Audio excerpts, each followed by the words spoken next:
오늘 말씀은 마태복음 23장 29절에서 39절까지 말씀이에요. 여기 이 말씀을 기록해서 보여주지만 여러분 성경책 있으면 한번 펴보세요.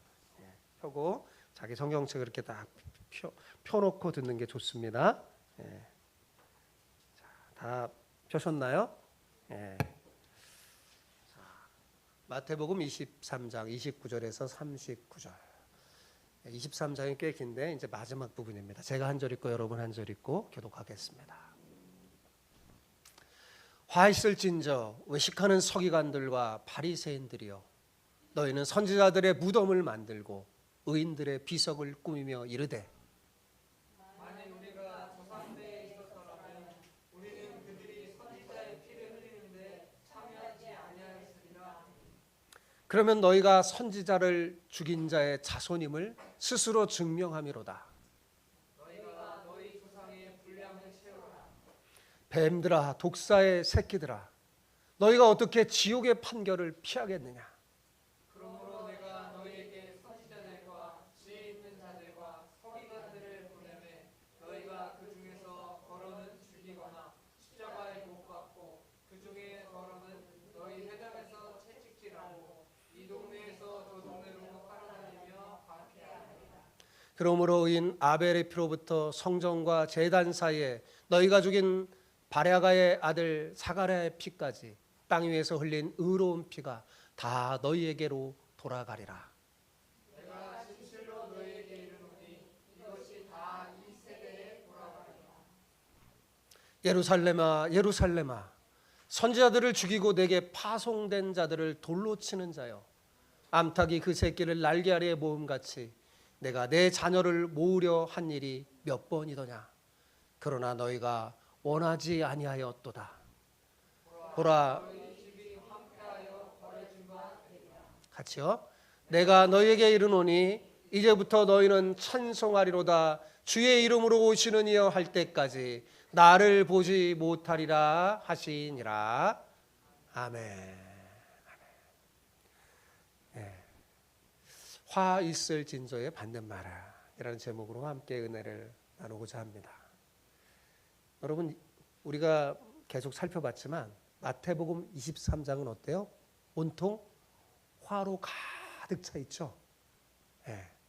무려 7번씩이나 화 있을 진저를 외치며 말씀하시는 그 예수님의 모습이 우리에게 너무나 낯섭니다.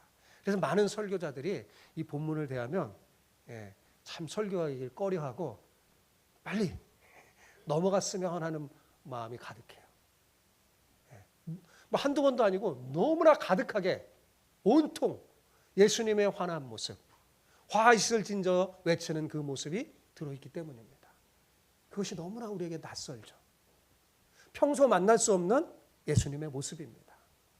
그렇다면 예수님은 왜 이렇게 무섭게 화 있을 진저를 외치며 무서운 심판을 선포하시는 그 말씀을 하시는 걸까요? 여러분, 그것은 지금 예수님의 말씀을 듣는 사람 중에 한 사람이라도 화를 당하지 않게 하기 위함입니다. 여러분, 지금 예수님이 이 말씀을 하는데 누구에 관한 말씀을 지금 하고 있어요? 누구에 관한 말씀을 해요? 대답을 해주세요. 누구예요?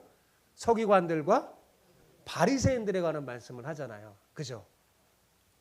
그러나 여러분, 우리가 꼭 기억해야 할 게 있는데 예수님이 이 말씀이 서기관들과 바리새인들이 들으라고 한 말씀이 아니라는 사실입니다. 그렇다면 누구 들으라고 하는 말씀일까요? 예수님을 따르는 무리와 제자들이 들으라고 한 말씀이에요. 자, 그래서 23장 1절, 처음 1절을 한번 볼까요? 1절에 뭐라고 되어 있나? 23장 1절. 거기 안 되어 있나요? 여러분 성경 1절에 같이 한번 읽어봅시다. 시작. 이에 예수께서 무리와 제자들에게 말씀하여 이르시되. 자, 예수님께서 누구에게 말씀하셨다고요? 무리와 제자들에게. 그러니까 예수님께서 무리와 제자들에게 지금 어떤 얘기예요? 서기관들과 바리새인들이 받을 화 있을 진저의 말씀을 하신 거잖아요. 그 이유가 뭘까요? 이들 중에 지금 무리와 제자들 중에는 절대로 이런 저주받은 인생을 살지 않게 하기 위함인 것입니다. 우리가 그것을 탁 이렇게 먼저 전제로 하고 마태복음 23장을 읽어야 돼요. 예. 그래야지 주님의 메시지를 들을 수 있어요. 여러분, 마태복음에서 예수님의 설교의 시작이 뭐로 시작된 줄 아세요? 예, 마태복음 읽으면 예수님이 이제 딱 와서 설교를 시작할 때가 있어요. 딱 마태복음 5장에 나오는데 마태복음에서 예수님은 설교를 복으로 시작했어요. 기억나시나요? 복으로. 어떻게 해요? 심령이 가난한 자는 복이 있나니 천국이 저희 것임이라 라고 설교를 시작하면서 무려 8번씩이나 복이 있나니 라고 외치며 산상수훈의 설교를 팔복 중심으로 하셨어요. 그죠? 우리 제가 이거 설교 다 했는데 기억나시죠? 네. 그런데 오늘 23장에 이르러서는 반대로 무려 7번이나 화 있을진저를 외치면서 무서운 심판을 선포하시는 겁니다. 예수님이 왜 이런 무서운 말씀을 하신다고요? 제가 얘기 드렸잖아요. 왜요? 지금 예수님의 말씀을 듣는 사람 중에 한 사람이라도 화를 당하지 않게 하기 위해서입니다. 자, 물어볼게요. 제가 설교 제목을 화 있을 진저의 반대말은 그랬는데 화 있을 진저의 반대말이 뭘까요? 예? 그렇죠. 예. 복이 있도다. 복이 있을 진저 이런 거잖아요. 그죠? 화 있을 진저의 반대말은 복이 있도다입니다. 그러니까 예수님은 십자가의 죽음을 바로 앞에 두고 예수님이 이 말씀을 하실 때요. 이제 며칠 안 있으면 잡혀서 십자가에 돌아가셔요. 그러니까 십자가의 죽음을 바로 앞에 두면서 마지막으로 아주 강렬하게 절대로 화 있을 진저의 인생을 그런 인생이 아니라 복이 있도다 인생을 살아야 한다고 역설적으로 강조하고 있는 거예요. 강조에 강조를 하는 거죠. 어떤 것을 우리가 엄청나게 강조할 때 어떻게 해요? 예, 그 반대 예를 들어서 팍 얘기할 때가 많잖아요. 예수님이 지금 그렇게 말씀하시는 거예요. 절대로 어떻게 해요? 화 있을 진저의 인생이 아니라 복이 있는 인생을 살아야 한다고 주님이 강조하시는 겁니다. 마태복음 23장을 읽으면서 우리는 이것을 볼 줄 알아야 돼요. 우리 옆 사람에게 이렇게 축복하며 한번 인사합시다. 자, 이렇게 해봅시다. 화 있을 진저의 인생이 아니라 복이 있도다의 인생을 사시기를 축복합니다. 네, 같이서요. 시작. 화 있을 진저의 인생이 아니라 복이 있도다의 인생을 사시기를 축복합니다. 아멘. 여러분 어떤 인생을 살아야 된다고요? 복이 있도다. 네. 지난주 우리는 예수님께서 서기관들과 바리새인들에게 화 있을 진저를 선포하신 그 첫 번째부터 6번째까지 내용을 살펴봤어요. 그죠? 그리고 오늘은 7번째 화 있을 진저의 내용입니다. 자, 예수님이 이들에게 이 심판을 선포한 이유가 제가 지난번에 뭐라고 그랬어요?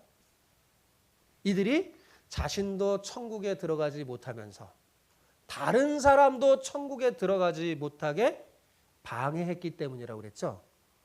이들은 무엇이 더 크며 더 중요하며 우선인지를 잘 알지 못하면서 엉터리로 가르치면서 주변에 있는 사람들도 심판받게 하는 정말 눈먼 인도자였습니다.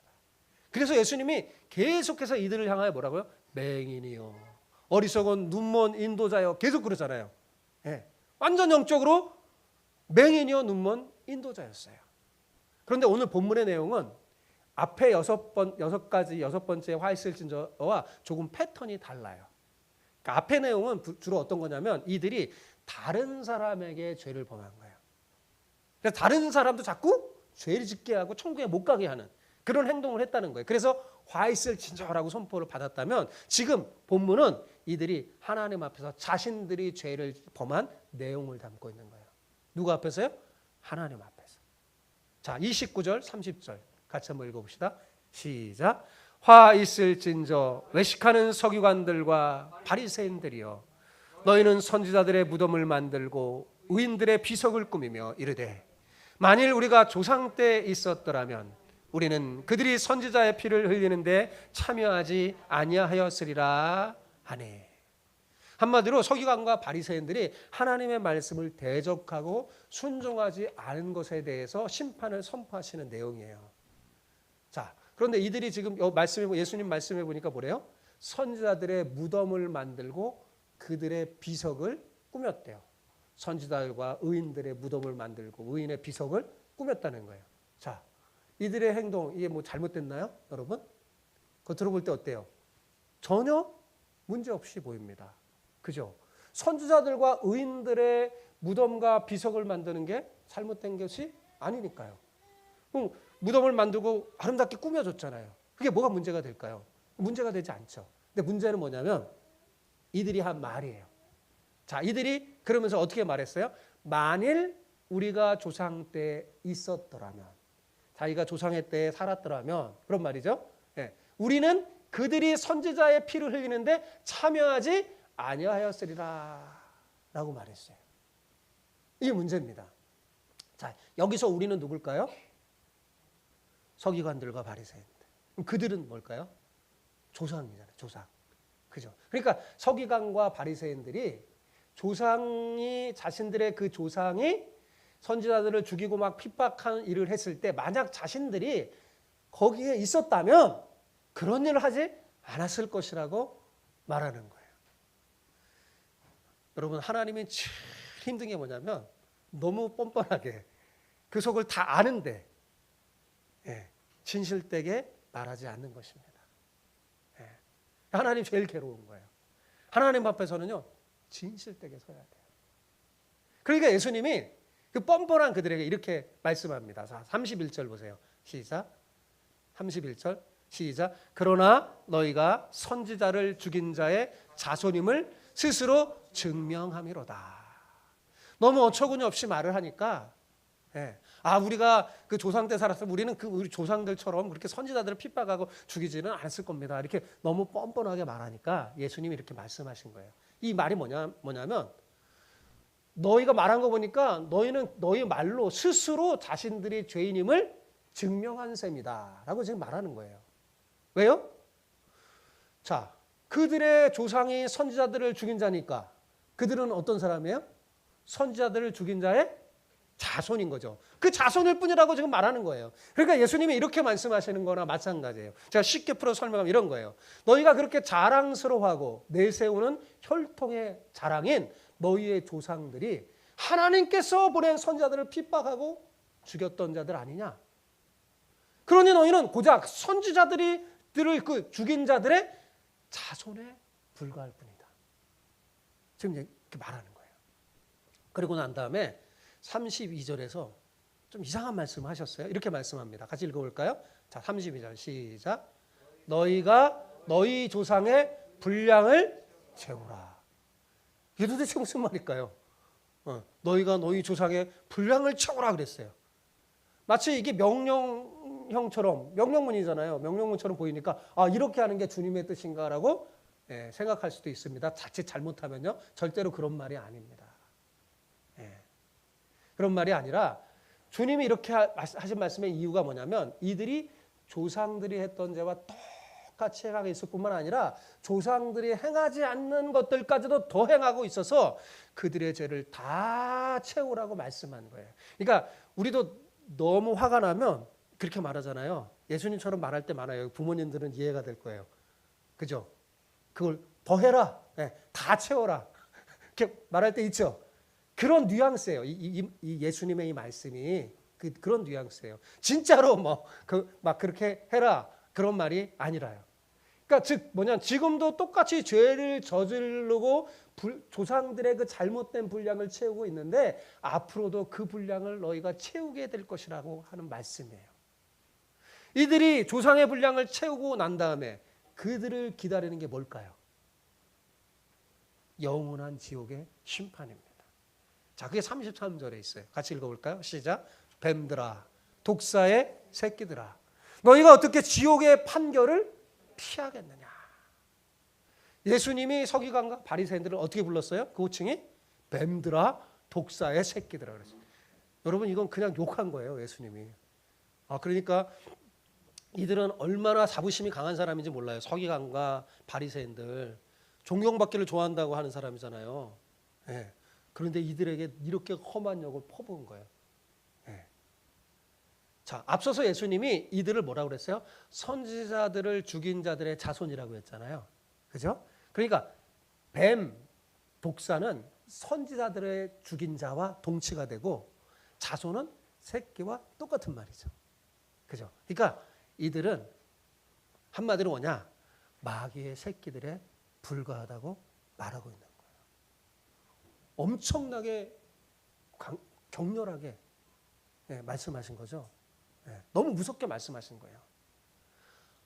어떤 사람 이 격렬한 어떤 사람 꼭 그래요. 성경에 보면 야 예수님도 욕했으니까 나도 욕하면 되겠구나 그렇게 생각하면 절대로 안 됩니다. 그렇죠? 얼마나 이들이 구제불능이었으면 예수님께서 이렇게까지 말씀하셨을까 이렇게 생각하는 게 정상이겠죠. 여러분 예수님이 말씀하신 내용 중에 이렇게 격렬하게 말씀하신 부분 있었을까요? 거의 찾기 어렵습니다. 가장 예수님이 진노하시며 하신 말씀이 마태복음 23장에다 엑기스로 있어요. 우리는 예수님의 이 말씀을 무겁게 여겨야 됩니다. 예수님은 왜 이 말씀하셨다고요? 이 말씀을 듣는 사람 중에 한 사람도 여기 속하지 않게 하기 위해서. 그 말은 뭐냐면 자칫 잘못하면 이들도 이 서기관과 바리새인들의 전철을 밟을 수 있기 때문입니다. 그렇게 하지 않기 위해서 아주 강력하고 무겁게 말씀하신 거예요. 그럼 도대체 이들의 죄가 무엇이기에 예수님께서 이렇게 격렬하게 말씀하신 걸까요? 자, 34절 볼까요? 자, 34절 같이 읽어봅시다. 34절 시작. 그러므로 내가 너희에게 선지자들과 지혜 있는 자들과 서기관들을 보내매 너희가 그 중에서 더러는 죽이거나 십자가에 못 박고 그 중에서 더러는 너희 회당에서 채찍질하고 이 동네에서 저 동네로 따라다니며 박해하리라. 자, 예수님이 이들에게 누구를 보냈다고요? 선지자들, 지혜 있는 자들, 서기관들을 보냈다고 말씀한 거예요. 자, 이것은 구약 시대 때 보냈다는 그 의미이기도 하지만 지금 예수님께서 파송한 제자들을 비롯해서 앞으로 초대교회를 통해 파송될 사도들, 감독들, 집사들, 성도들 다 포함하는 거예요. 예수님은 태초부터 계신 하나님이시잖아요. 그죠? 그러니까 구약의 선지자들도 누가 보내신 걸까요? 여러분, 예수님이 보내신 거예요. 요한복음에 그래요. 아브라함도 알고 요새도 예수님 알았다고 그랬죠? 다 예수님이 보내신 거예요. 그리고 초대교회 사역자들도 누가 보내신 거예요? 예수님이 보내신 거죠. 그런데 예수님이 이렇게 사역자들을 보낼 때 이들이 어떻게 했냐? 그 중에 더러는 죽이고 십자가에 못 박고 더러는 회당에서 채찍질할 것이라고 지금 예수님이 말씀하시는 거예요. 자, 유대인은 주로 동네에서 회당에서 모입니다. 근데 그 회당에서 누군가가 복음을 전하는 사람이 있으면 색출해서 그 회당에서 채찍질하여서 쫓아낼 것이라는 거예요. 그리고 이것도 성에 안 차서 이 동네에서 저 동네로 따라다니며 박해할 것이라고 예수님 말합니다. 여러분 사도행전에 보면 진짜 이들이 이렇게 행동해요. 이들의 자손들이 이렇게 행동해요. 그러니까 굉장히 적극적으로 복음 증거하는 사람들을 어떻게 하는 거예요? 핍박하는 거예요. 그죠? 방해하는 거죠. 이게 뭐냐? 이게 조상의 분량을 채우는 거예요. 이해가 되시나요? 이게 조상의 분량을 채우고 있는 거예요, 이들이. 진짜로 채우라는 말이 아니에요. 너희가 그렇게 채우게 될 거다. 근데 그 결말이 어떤 것인지 내가 보여주지. 예수님이 말씀하시는 거예요. 그러면서 그렇게 너희들아 조상의 분량을 채우면 너희들이 받을 심판의 내용이 뭔지 예수님이 35절, 36절에서 말씀하셨어요. 같이 읽어볼까요? 자, 시작. 그러므로 의인 아벨의 피로부터 성전과 제단 사이에서 너희가 죽인 바라가의 아들 사갈의 피까지 땅 위에서 흘린 의로운 피가 다 너희에게 돌아가리라. 내가 진실로 너희에게 이르노니 이것이 다 이 세대에 돌아가리라. 여러분 성경을 읽으면 인류가 처음 시작할 때부터 지금 예수님 당시까지도 어때요? 이렇게 의인들이 어때요? 핍박을 당했어요. 그죠? 이에 예수님께서 이렇게 말씀하세요. 이 땅에 흘린 이 의로운 피가 바로 너희들에게 돌아갈 것이라고. 그러니까 심판받을 거라는 말이에요. 그죠? 근데 가만히 생각해 보세요. 단지 살인했기 때문에, 강도질했기 때문에, 혹은 누군가에게 막 사기치고 죽도록 못 살게 굴었기 때문에 지옥의 판결을 받게 된다는 말이 아니에요. 무슨 말이에요? 복음을 전했는데도 불구하고 그 말씀 듣기 싫어서 하나님이 보내신 자를 핍박하는 자를 향하여서 지금 예수님 뭐예요? 지옥의 판결을 피할 수 없다고 말씀하는 거예요. 분명히 복음을 들었음에도 적극적으로 불순종하는 자는 지옥의 판결을 면하지 못할 것입니다. 자, 자신들의 조상이 어떤 죄를 저질렀는지, 자, 이들은 잘 알고 있어요? 모르고 있어요? 대답하네. 이들 알고 있어요. 알고 있잖아요. 그러니까 자기들도 예수님한테 그랬잖아요. 자기 조상들이 선지자를 핍박했다고, 그죠? 죽였다고 그랬잖아요. 그러니까 알고 있는 거예요. 자기 조상들의 지은 죄를 알고 있어요. 그러면서도 조상들과 똑같은 죄를 짓고 있는 겁니다. 그들의 조상은 하나님의 말씀을 들었음에도 적극적으로 선지자들을 핍박하고 자신들이 살고 싶은 대로 살았어요. 그런데 그것이 얼마나 무서운 죄인지 잘 알면서도 이들도 똑같은 행동을 합니다. 아니, 더 심한 행동을 하는 거죠. 그러니 절대로 지옥의 심판을 피할 수 없다고 말씀한 겁니다. 자, 37절 보십시오. 37절 같이 읽어봅시다. 시작. 예루살렘아 예루살렘아 선지자들을 죽이고 내게 파송된 자들을 돌로 치는 자여, 암탉이 그 새끼를 날개 아래 모음같이 내가 내 자녀를 모으려 한 일이 몇 번이더냐. 그러나 너희가 원하지 아니하였도다.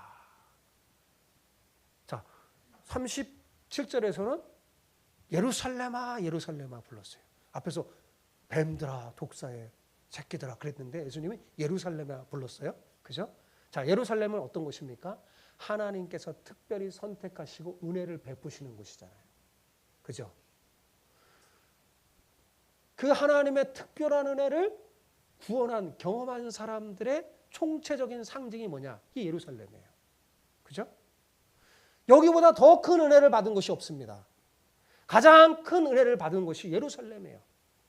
그런데 그 다음 표현을 잘 봐야 돼요. 예수님께서는 예루살렘아 예루살렘아 이렇게 부르기만 한 게 아니라 또 다른 호칭을 사용하셨죠. 뭐라고 부르셨습니까? 선지자들을 죽이고 내게 파송된 자들을 돌로 치는 자여라고 불렀습니다. 자, 바로 33절에 예수님이 이들을 뭐라고 그랬어요? 뱀들아 독사의 새끼들이라 라고 불렀죠.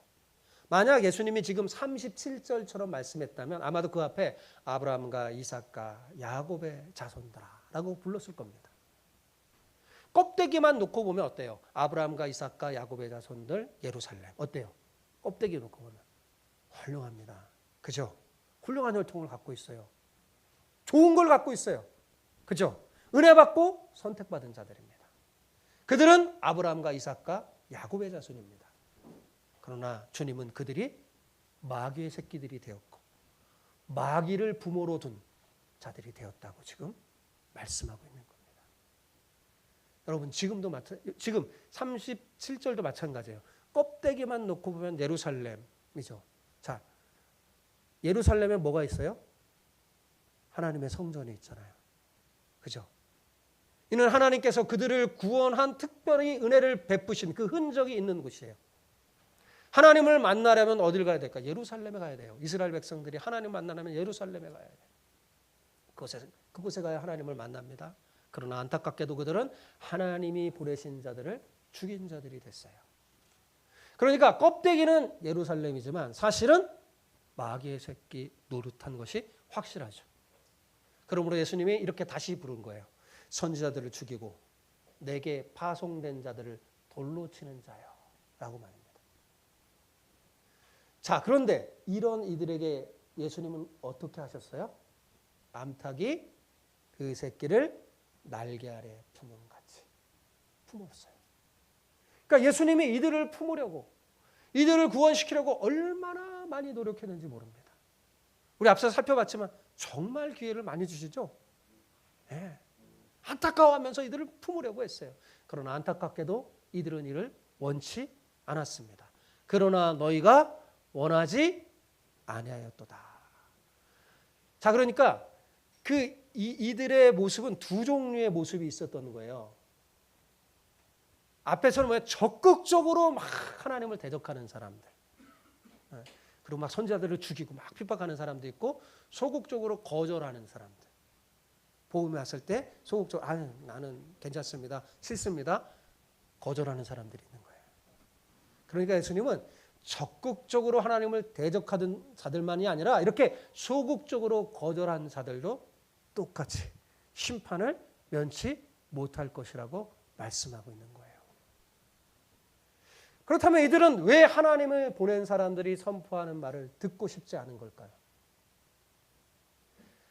이런 게 있어요. 하나님의 말씀에 순종하면 손해낼 것 같은 생각을 가진 마음들이 있어요. 지금도 그래요. 하나님의 말씀대로 순종하면 자신이 살고 싶은 대로 살지 못하고 손해봐야 할 것 같으니까 그런 것 같습니다. 자, 그런데 결국 어떻게 될 것이라고 예수님이 말씀해요? 자, 38절 보십시오. 자, 시작. 보라, 너희 집이 황폐하여 버려진 바 되리라. 쉽게 말하면 이런 거예요. 지금 당장 내 집을 유지할 수 있는 것처럼 보이지, 네가 내 말 거절하고 네 마음대로 사니까 네 집이 잘 되고 유지할 것처럼 보이지, 천만에 하나님께서 내 집을 황폐하게 하실 거야 라고 지금 말씀한 거예요. 이게 결과죠. 과정이 무엇인지 나오진 않았어요. 근데 분명한 건 뭐냐면 하나님이 이들을 어떻게 해요? 황폐하게 만들어 버릴 것이라고 말합니다. 그런데 이렇게 황폐하게 만든다, 이거 하나만 있는 게 아니에요. 두 번째 심판이 있습니다. 자, 39절 보세요. 39절 시작. 내가 너에게 이르노니 이제부터 너희는 찬송하리로다. 주의 이름으로 오시는 이여 할 때까지 나를 보지 못하리라 하시니라. 자, 이게 무슨 말일까요? 자, 지금 예수님이 여기 이 장소가 어디예요? 예수님이 선포하신 말씀을 선포한 장소가 어디예요? 예루살렘이잖아요. 예루살렘 쓰겠죠. 예루살렘이에요. 자, 아까도 예루살렘에 뭐가 있죠? 성전이 있잖아요. 그죠? 자, 그럼 물어볼게요, 여러분에게. 그 성전에 하나님이 계시지 않으면 어떻게 될까요? 그죠? 아무 소용, 건물에 불과할 뿐입니다. 그죠? 그렇게 될 거라는 거예요. 함께하지 않는다는 거예요. 가장 큰 심판이 뭐예요? 하나님이 함께하지 않는 거예요. 하나님이 안 계시는 거예요. 제가 예배당에 이렇게 혼자 있을 때 항상 기도하는 내용이 있습니다. 주님, 이곳에 항상 하나님의 영광이 임하게 해 주옵소서. 우리 눈으로 보지 못해도 이곳에 하나님이 함께 하셔서 누구든지 하나님을 만나기 원하는 사람, 누구든지 하나님을 예배하기 원하는 사람이 이곳에 오면 꼭 하나님을 만나게 해주시고 하나님이 주신 은혜를 누리게 해주옵소서. 그래서 여기가 천국이 되게 해주옵소서. 제가 계속 그렇게 기도해요. 이곳에서 여러분이 하나님을 만나, 하나님 주신 은혜를 누리게 해달라고. 제가 여러분의 담임 목사로 계속 그렇게 기도합니다. 여러분, 물론 뭐 많이 모이면 좋겠지만 100명 모이든 뭐 10명 모이든 상관이 없습니다. 어떤 때는 한두 명 안 모였어도 하나님이 함께하고 하나님의 영광이 있고 은혜가 있으면 그것은 귀하고 아름답고 복된 거예요. 그런데 아무리 많이 모여 있고 번듯하게 예루살렘 성전처럼 잘 지어놓으면 뭐합니까? 하나님이 안 계시면, 하나님의 영광에 임하지 못하면 무슨 소용이 있겠어요? 하나님이 말씀을 주셨는데 이를 원치 않는 그 소극적으로 불순종하는 사람에게 예수님이 지금 뭐라고 말씀하시는 거냐? 마치 이런 거예요. 내가 지키기 원했던 그 집, 내가 반드시 황폐하게 만들 것이다. 그리고 너가 나를 찾아도 너는 나를 찾지 못할 거야. 너는 더 이상 은혜를 받지 못할 거야. 내가 원했던 집은 잠시 잠깐 유지될 수 있을지 몰라도, 내가 욕심냈던 것 잠시 너가 가지고 있을지 몰라도 나는 너에게 다시는 은혜를 주지 않겠어. 너는 나를 보지 못할 거야. 라고 지금 말씀하시는 거예요. 무시무시한 말씀이죠. 여러분, 예수님께서 분명하고 명확하게 직통계시를 주신 게 아니에요. 여러분, 누가 직통계시를 받았다면 조심해야 돼요. 거의 가짜일 확률이 큽니다. 자, 오늘도 보면 오늘 본문에도 예수님께서 직접 직통계시를 주신 게 아니에요. 어떻게 해요? 선지자들을 보내고, 그죠? 선생님들을 보내고, 서기관들을 보내고, 사람들을 보냈어요. 그죠? 사람을 보내서 주님의 뜻을 알려주셨어요. 그러므로 이 말을 듣는 사람 처지에서 보면 얼마든지 야, 하나님의 뜻이 아니라고 거절할 수 있는 이유를 댈 수 있습니다. 그런데 주님은 말씀합니다. 내가 그 사람을 보냈다고 말입니다. 그런데 사실 솔직히 우리는 다 알고 있어요. 여러분, 아무리 우리가 이러쿵저러쿵 얘기해도 그게 하나님의 뜻인지 아닌지 대략 우리는 압니다. 그렇지 않나요? 주님의 뜻은 내가 그 사람을 용서하는 것이고 그 사람을 찾아가서 잘 격려해 주는 것이고, 주님의 뜻은 내가 좀 손해봐도 그 사람 품고 주님 앞에 나와 예배드리라는 것, 우리 잘 알고 있어요. 그죠? 그런데도 우리는 어떤가요? 알지만 불순종할 때가 많잖아요. 거기에 대해서 이렇게 저렇게 핑계를 대도 우리는 압니다. 여러분, 지금 예수님의 말씀은 이런 거예요. 너희가 여기에서 벗어나지 못하면 너희도 서기관과 바리새인들처럼 될 수 있어. 절대로 그러면 안 돼. 주님이 말씀하시는 거예요. 여러분, 말씀을 정리할게요. 하나님을 섬긴다는 게 무슨 뜻일까요? 우리 하나님을 경외하고 하나님을 섬긴다는 게 무슨 뜻일까요? 하나님이 말씀하셨을 때 순종하는 것이 하나님을 섬기는 겁니다. 뭐가 하나님을 섬기는 거라고요? 순종. 하나님의 말씀이 내게 탁 임했을 때 그 말씀 나는 원치 않습니다. 이게 아니에요. 대적하고 이게 아니라 받아들이고 순종하는 게 하나님을 섬기는 거예요. 그게 하나님을 경외하는 거예요. 여러분, 그 무엇보다도 가장 중요한 게 뭐냐? 하나님의 말씀을 들었다면 그 말씀대로 순종한 거예요. 여러분, 사울왕이 왜 패하여졌어요? 네? 하나님 말씀 들었는데 순종하지 않아요. 그러니까 사무엘 선지자가 뭐라고 해요? 네? 순종이 제사보다 낫고 듣는 것이 하나님 말씀 듣는 것. 사신 우상에게 절하는 것 낫다고 말하잖아요. 여러분, 순종하지 않으면서 하나님을 섬긴다는 게 무슨 의미가 있을까요? 하나님의 뜻을 알았다면 그 뜻에 순종하는 것이 가장 중요한 근간이고 그게 신앙의 기본입니다. 자, 화 있을 진저의 반대말이 뭐라고 그랬어요? 복이 있도다라고 했어요. 자, 그렇다면 어떤 사람이 가장 복 있는 사람일까요? 그렇죠. 주님의 말씀이 내게 임했을 때, 들었을 때 어떻게 해요? 순종하는 사람이 복이 있습니다. 성경은 계속 그렇게 말하고 있어요. 그런데 순종하는 사람도 두 종류가 있는 것 같아요.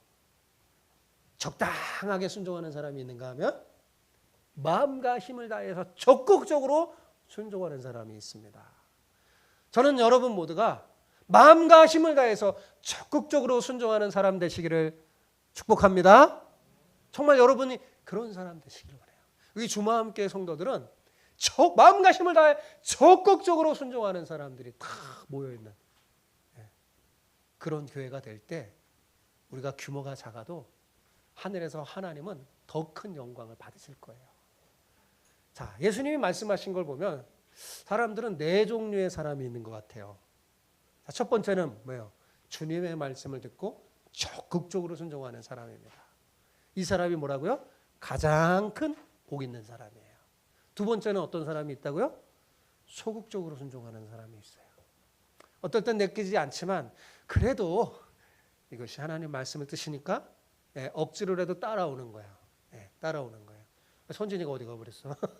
선진이 얘기하려고 그랬는데 엄마 말에도 억지로라도 이렇게 따라오는 거. 소극적으로라도 순종하는 게 있습니다. 이들도 복이 있어요. 그래도 순종했으니까. 세 번째는 나는 원치 않습니다 하면 소극적으로 불순종하는 사람이 있어요. 이들은 화 있을진저의 인생을 산다는 거예요. 화 있는 사람들입니다. 마지막 뭘까요? 적극적으로 주님의 말씀을 회방하면서 순종하지 않는 사람들. 이들은 최고로 저주받은 사람들이죠. 여러분, 우리는 어디에 있는가 잘 생각해 봐야 합니다. 자, 이스라엘 백성들은 적극적으로 불순종한 사람과 소극적으로 불순종한 사람들이 대다수였어요. 그래서 이스라엘 백성들의 그 불순종과 우상 숭배는 어떻게 됐어요? 심판을 받아서 결국 나라도 없어지고 어떻게 해요? 포로로 끌려가기도 했습니다. 그런데 여러분, 이들이 받았던 가장 지독한 심판이 무엇일까요? 저는 이렇게 생각해요. 이들의 자손이 예수님을 죽이는 자가 된 것이 제일 큰 심판이라고 생각합니다.